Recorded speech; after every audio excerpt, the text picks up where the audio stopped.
Hi friends, welcome back to Ms. Mo Reads, and we are reading My Teacher Fried My Brains.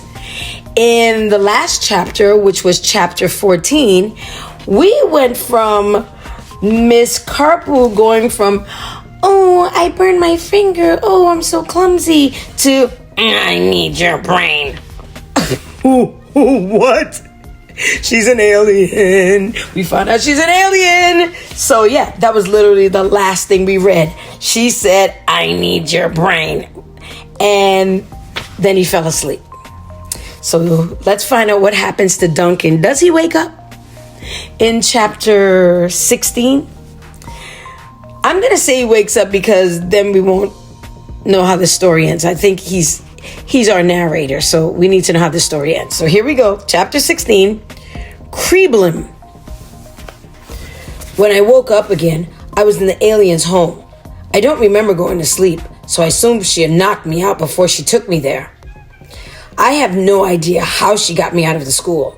Lifting me was no problem, of course, since that wooden spoon thing of hers had some kind of built-in anti-gravity device. But I'm not sure how she managed to get me to her car without anyone seeing. Maybe she put me in a big box. Maybe she drank me and carried me out in her pocket. Heck, for all I know, she used some kind of alien fax machine to disassemble my molecules, then sent me over to the phone lines.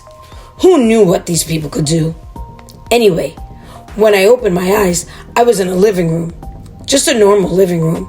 It wasn't bare like Brock's homes had been. And it wasn't filled with weird alien furniture either. It was just a room. The alien was sitting in a kind of beat-up-looking armchair, looking all green and scaly. She was wearing faded jeans and a blue sweatshirt that said Cornell University on the front. The clothes didn't quite seem to go with the rest of her look. The slug thing was hanging from the ceiling over her head, imitating her face. "Welcome back to wakefulness, Duncan," said the cheerful alien when I opened my eyes. My real name, is Creeblim. Well, not quite, but it's as close as you'll be able to get with an earth brain and an earth tongue. And this is my pet Poot, she added, pointing to the glowing glob on the ceiling. The slug dropped down from the ceiling and wrapped around her hand.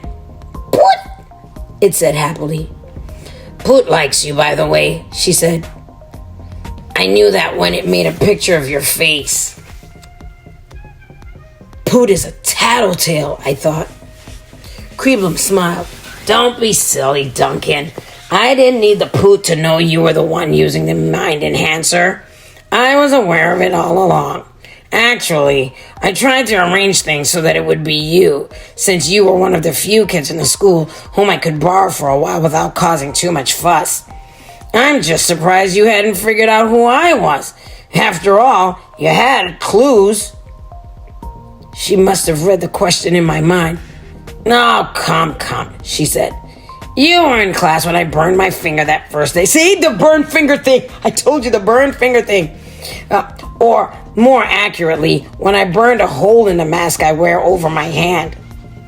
I wanted to groan, only I couldn't on account of being frozen or whatever it was she had done to me. Why hadn't I realized what was going on? Of course. The fact that I had found Poot in the science lab refrigerator and not in the home ec room had helped throw me off track. "Ah, yes," said Creeblim, reading my mind again. "But if you'll think back, you'll remember that you found the Poot shortly after the refrigerator in the home economics room had broken down. I had stored the poor baby in Andromeda Jones's lab for safekeeping until my refrigerator was fixed." I remembered how Poot had been missing the next time I snuck into the lab. Another clue I had ignored. "Don't be angry with yourself, Duncan," said the alien. But I should have figured it out, I thought fiercely. Creeblim laughed. "You had a lot of other things on your mind," she said. "And you certainly didn't have a lot of experience in using that newly enhanced brain of yours. However, I do have a real use for it, which is why I brought you here." That sentence had more possible meanings than I wanted to consider at the moment. On the other hand, my increased intelligence had stuck with me an incurable curiosity. "What are you going to do with me?" I thought, Despite the fact that I wasn't sure at all, I wanted to know. I need you for communication purposes, said Creeblum. As she spoke, one of her lavender hairs made the mistake of prodding the poot. The slug seemed to absorb the hair at the end, which squeaked and pulled back in surprise, slightly shorter than it had been. Creeblum patted her head, and the hairs all bent away from Poot and started waving in the opposite direction. She turned her attention back to me. You see, when your friend Susan forced Broxholm into an emergency retreat, it left me stranded here. Normally, he would have come back for me fairly quickly.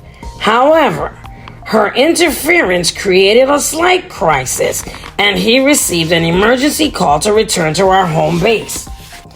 Even that wouldn't have been so bad, except for the fact that it left me without some of my basic equipment. The worst loss was my communication device. I'm sure you've read enough by now to know how fast light travels. 186,000 miles per second, or about 5.8 trillion miles a year, said my brain, supplying the information without me even having to look for it. Creeblum nodded. And you also know that even that incredible speed is inadequate for talking across the vastness of space. I would have nodded back, but being frozen sort of limits your nonverbal responses. What you probably don't know, continued Creeblum, is that we have developed a few ways around that kind of limitation. However, I don't have the hardware to replace my trans-space radio device, so I have to use you instead. She smiled. That, dear Duncan, is why I arranged for you to be connected to the brain enhancer. I needed someone to act as a communication center for me, and you seem like the most likely candidate. It was almost more than I could have hoped for when you started giving yourself treatments, since it meant I could delay the time when I needed to bring you here, which would also delay any fuss that might be caused by your disappearance. When she said that, I felt a little surge of hope. Sooner or later, someone was going to miss me and start looking for me.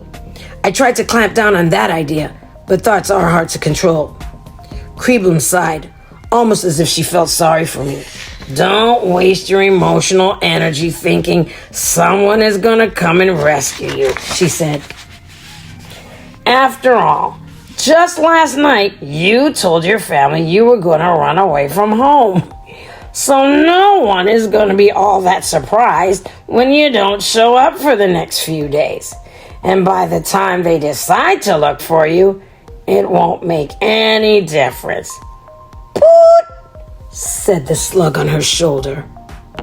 So let me get this straight. Creeblum got stuck when Susan intercepted something and Broxholm took off because I guess the communication between her home planet and her, something went wrong when Susan interfered. And so she can't get back home is what the alien is saying. And she needs a radio to connect with her home planet.